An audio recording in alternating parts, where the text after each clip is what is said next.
Hello, I'm Rusty, and today I think I think it's time. Time to talk about the most divisive conflict of all. The one that is so complicated that everyone seems to know how to solve it.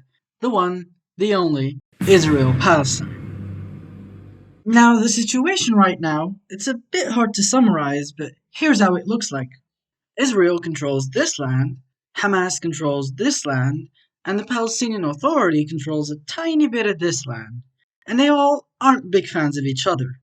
So, how did we get here? The story starts way back in the late 19th century. Europe has been a haven for anti Semitism since, well, forever. So, to put it mildly, it wasn't the best situation for Jews. The Dreyfus Affair was a blatant example of this, and it would convince many Jews that it was impossible to ever get equal rights in Europe. One of these Jews was Theodor Herzl, who subsequently created the World Zionist Organization in 1897. The goal was to promote Jewish settlements in Palestine in order to eventually create a Jewish state. The growing popularity of Zionism among Jews led to an increase in Jewish immigration to Palestine. The success of Zionism's goals, however, necessitated foreign support, and that's exactly what they would get after the First World War. Arab nationalism was on the rise during the war, and Palestinians were able to kick out their Ottoman rulers in 1917, with some help, of course. And eventually, Palestine became a British mandate. Britain started by immediately issuing the Balfour Declaration, which promised the establishment of a Jewish state in Palestine. This was a bit problematic, since they had already promised the Arabs a unified state of their own that included Palestine. Thus, tensions between Arabs and Jews increased dramatically, and violence became common in the region. One of the most notable examples of this were the riots of 1929, which led to a lot of casualties, and in Hebron, they turned into a massacre. The situation continued to be volatile for years, and with economic conditions worsening for the Arabs and some increases in Jewish immigration, Palestinians rose up against both the Zionists and the British in 1936, demanding independence. The Arab Revolt, as it became to be known, would last for 3 years, and thousands of Arabs died as a result. In the end, it was suppressed by British authorities. This loss would really kill any military strength Palestinians ever had, and they would never recover from this defeat. So now that the revolt ended, the British wanted to solve the problem and bring an end to the tensions in Palestine. So they did a full 180 on policy and actually started supporting the Arabs now. They proposed a plan for gradual decolonization of the region in 1939, commonly known as the White Paper.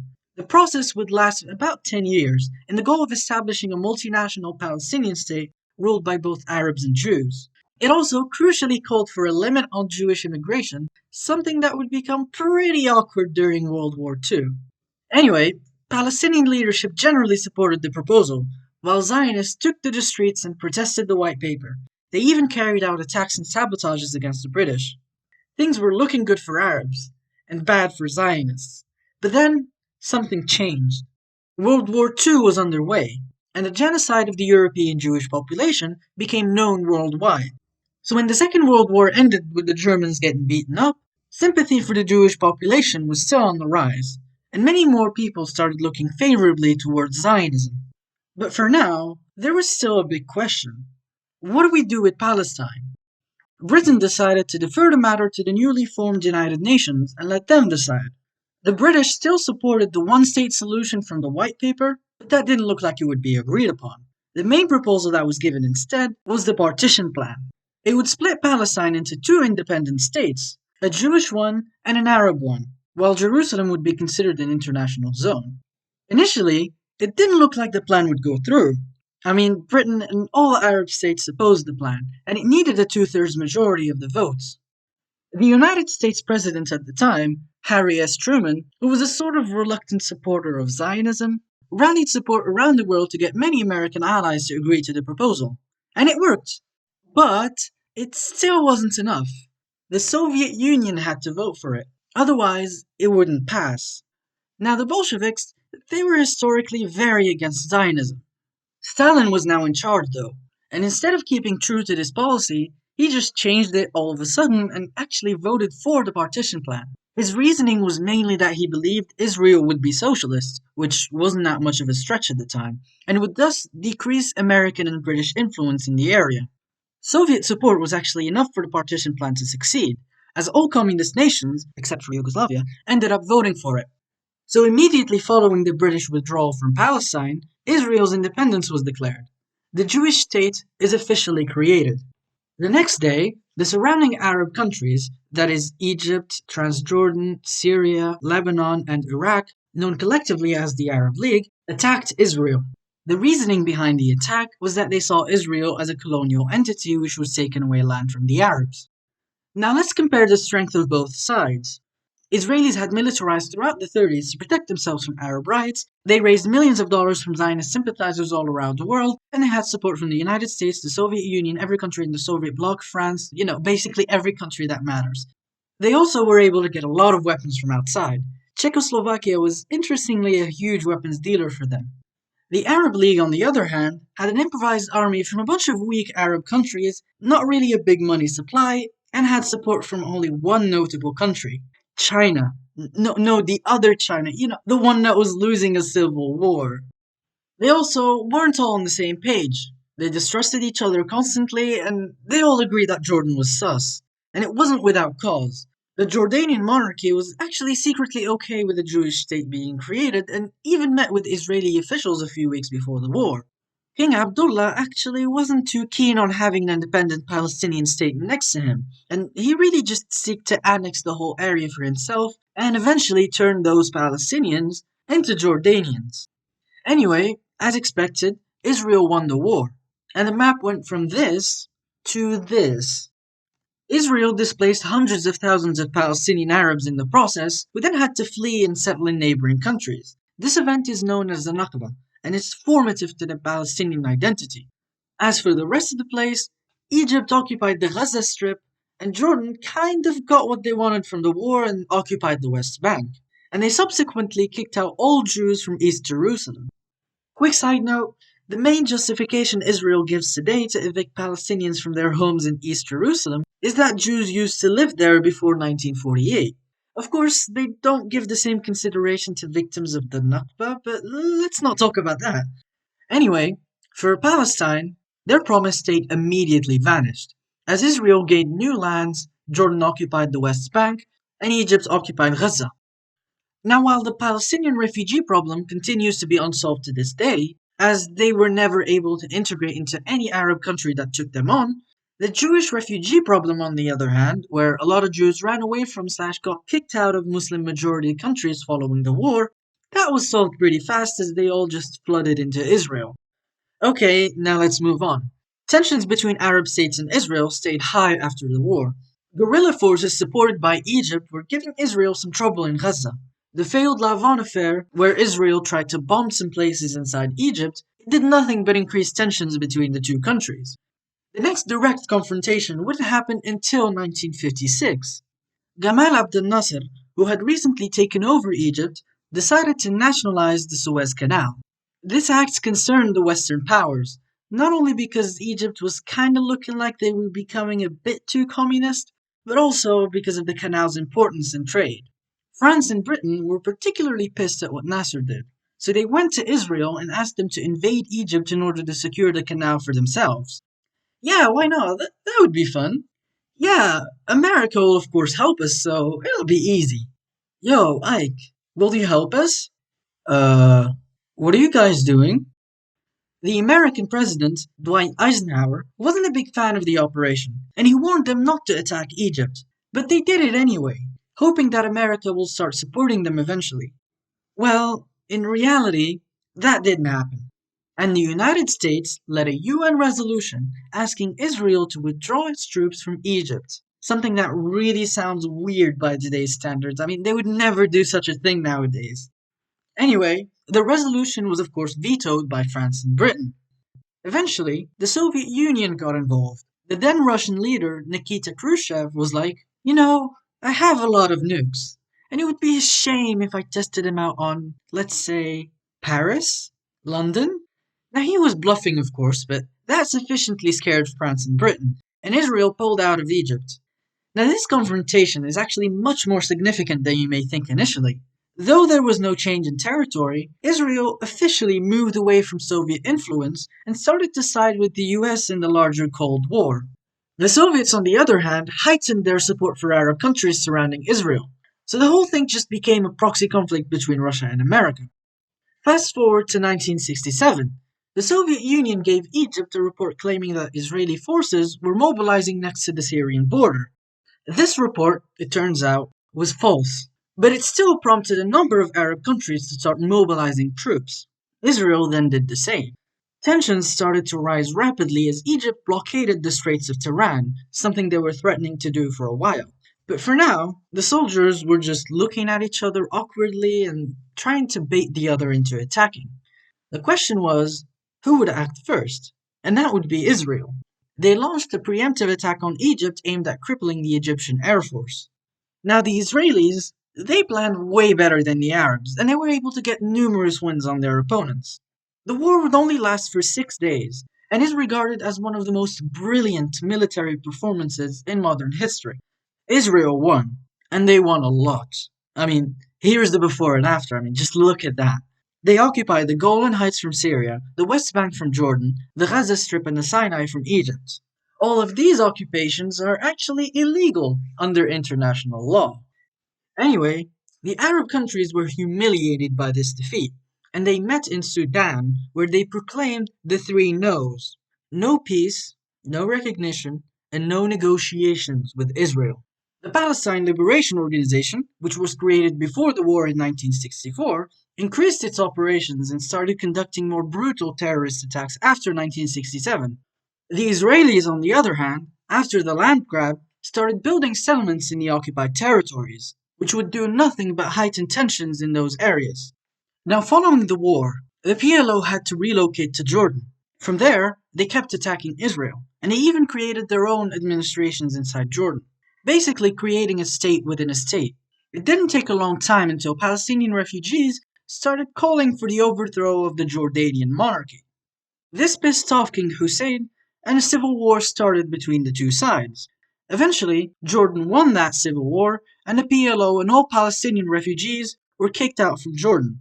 They ended up resettling in Lebanon. We'll come back to them a bit later on. Now, the Arab leaders continued to see Israel with simultaneous contempt and fear. They tried to attack them in 1973 on Yom Kippur. Though that war was more successful for the Arabs, it didn't lead to any changes in territories, and it would end up being the last time an Arab coalition would fight Israel. The situation wouldn't change much until a breakthrough happened. The Egyptian leader, Anwar Sadat, expressed his willingness to enter a peace agreement with Israel. With a lot of help from American President Jimmy Carter, he was able to meet Israeli Prime Minister Menachem Begin in what is now called the Camp David Accords. The Accords allowed Egypt to gain back the occupied Sinai Peninsula, with all Israeli settlers leaving the area. The countries also opened up relations and ended the state of war between each other. Now, the reaction in Israel was pretty positive, and as for Arab countries, their leaders, though in private they were pretty amicable with Sadat's initiative, expressed displeasure at the situation publicly, and some of them even called for the assassination of Sadat, something that would end up happening only a few years later. Now, Camp David was a welcome surprise for the international community, and it created a framework for peace that looked very promising. However, the illegal settlements remained an obstacle for peace as they continued to be built in occupied territories. The next big event would happen in the 80s. Remember how the PLO were relocated to Lebanon? Well, they kept their attacks on Israel alive, but this time, the Lebanese government wasn't strong enough to kick them out. In fact, it was going through a civil war which began in 1975. This led Israel to start contemplating an invasion of Lebanon in order to kick out the PLO. They tried in 1977, but Jimmy Carter put pressure on them and threatened to cut military aid if they continued. So yeah, they pulled out. In 1982, they tried to invade Lebanon again, but this time, Ronald Reagan was the American president, and Washington gave them the green light to get involved. They shelled southern Lebanon with bombs and actually reached the capital Beirut. They successfully drove out the PLO, which was forced to resettle in Tunisia. Now, this invasion wasn't without its downsides for Israel. Hezbollah, a militant Shia group funded by Iran, was created as a reaction to this invasion. They would continue to cause security problems not only for Israel, but for the people of Lebanon too. A story all too familiar with Iran's proxies, but I digress. The prospect for peace started to lose momentum. With the occupation of Lebanon and the settlements in occupied territories, frustrations grew within the Palestinian population, and it would boil over into the First Intifada, which started in 1987. This uprising was initiated by random Palestinian civilians, without assistance from any higher authority, and it was pretty violent. Almost immediately, Islamist terrorist organizations like Hamas were being established. They were, at first, actually funded by Israel, because it was a way for them to split Palestinian leadership and let them fight each other. The climate during the Intifada was very volatile, but it showed that there was a huge population whose needs weren't being met. This led the PLO to actually change its main goals. Its leader, Yasser Arafat, denounced terrorism as a way to achieve their goals, he recognized Israel's right to exist, and he started to look positively towards peace talks with the Jewish state. Now, following the end of the Intifada in 1993, peace negotiations started between PLO leader Yasser Arafat and Israeli Prime Minister Yitzhak Rabin. They signed the Oslo Accords in 1994 with some help from President Bill Clinton. These accords were the first step towards a Palestinian state. Elections were held, and Yasser Arafat, leader of the Fatah party, won the presidency. Both Israelis and Palestinians generally supported the agreements, with only extremists opposing them. In fact, Yitzhak Rabin would actually be assassinated by an ultranationalist Israeli, something that would derail the negotiations temporarily, but not enough to stop them altogether. Now, as much as the Oslo Accords improved prospects for Palestinians, they still weren't enough, and negotiations continued for years, until Camp David II in 2000, when Arafat rejected the final offer given to him by Prime Minister Ehud Barak and President Bill Clinton.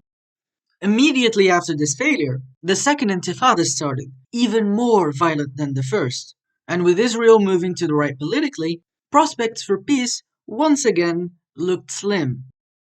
Israelis perceived Arafat's rejection as a signal that the Palestinians were not willing to agree to peace. Palestinians saw the failure of the talks with frustration and desperation. It was the breeding ground for extremism on both sides. Now, this Intifada ended up being more deadly than the first one, with about 1,000 Israeli casualties and 3,000 Palestinian ones. In the end, it was counterproductive. The uprising was suppressed, and a wall was erected to keep the Palestinians out. This wall, whose official purpose was security, started to look more like a wall of containment and segregation. In 2006, mostly due to the poor leadership and rampant corruption in the Fatah party, Hamas won a majority of seats in the Palestinian Legislative Council. And after Israel unilaterally pulled out of the Gaza Strip, Hamas seized control of the region by force. Israel reacted by instituting a grueling blockade on Gaza with help from Egypt. This blockade would turn Gaza into the open-air prison it is now, and the humanitarian crisis there would only get worse from then on. The cycle of violence continues in this way, and it only benefits extremists who gain a lot of support. Hamas throwing rockets at Israeli civilians only benefits Hamas, as they know Israel's response is going to be so disproportionate that it would lead people to turn to them and perceive them as their only defenders.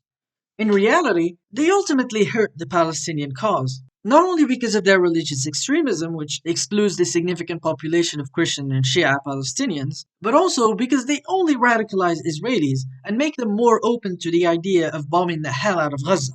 Now, this isn't a tacit endorsement of Israel's responses, as they are so disproportionate that they only prolong the conflict, destroy Gaza's population to ridiculous extents, and radicalize Palestinians as well, who may start seeing Hamas's anti-Semitic rhetoric as plausible. Now, for the future, there are two possibilities. First, Israel just takes over all of the region. Now, they could, in theory, give Palestinians full citizenship and equal rights as Israelis, but that's really unlikely since, assuming that some sort of right of return would be given, Jews would become a slight minority in Israel, and I doubt they would let that happen. The more likely scenario is an apartheid-like system where Palestinians are second-class citizens and they lack the same rights as Israelis. The reason this is more likely is that there are aspects of this system already in place. Now, there is another possibility, that a two-state solution would be implemented. The main goal here is basically the creation of a sovereign Palestinian state alongside the Israeli one. Of course, that would require a number of Arab countries to start normalizing relations with Israel, and also require a lot of help from America as a mediator. This, however, is still very difficult, as many Arab countries are still hostile towards Israel, and America is still very pro Israel, and they're bordering on unconditional support for the Jewish state, especially with stuff like Trump's recent peace plan.